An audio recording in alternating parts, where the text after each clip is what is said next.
Shri Swami Samarth. Mangalorean भजी बनवण्यासाठी प्रथम तर वाटण करून घेऊया। कढीपत्ता घालूया, त्यानंतर मग हिरव्या मिरच्या, ते ह्या मिरच्या कापून घालायचं। अर्धा ते पाऊण इंच आलं आहे ते बारीक कापून घालूया ह्याच्यात, आणि एक कांदा घेतलाय। आणि आता हे सगळं वाटायचं, एकदम बारीक नाही, जरा जाडसरच ठेवायचे। हे बघा, असं जाडसर जरा वाटून घेतलंय मी। प्रथम तर हे हंकड आहे ते आपण घेऊया भांड्यात।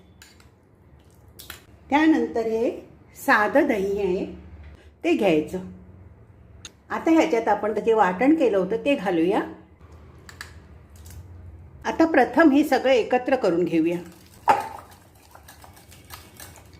आता ह्याच्यामध्ये हिंग घालायचे, मीठ घालूया। परत एकदा एकत्र करून घेऊया हिंग, मीठ। आता ह्याच्यात घालायचं 1 टेबलस्पून एवढं ओलं खोबरं, 1 टेबलस्पून गव्हाचा रवा, 1 टेबलस्पून तांदळाचं पीठ आणि 1 वाटी मैदा।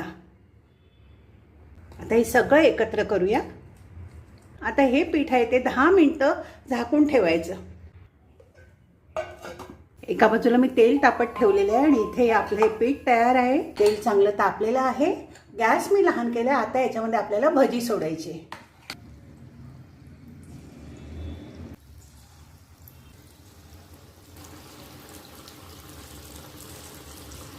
चमच्याने हलकेच उलटी करायची, किती छान फुगून येते बघा।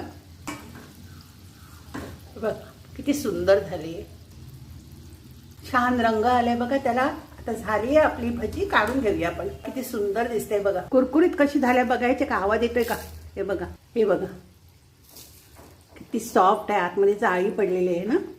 अशी ही आपली ही गोल भजी जितकी सुंदर दिसते तितकीच चविष्ट लागते। त्याबरोबर नारळाची चटणी आणि हा असा वाफाता असा चहा। काय सुंदर, हा काय मेनू आहे, करून बघा नक्की।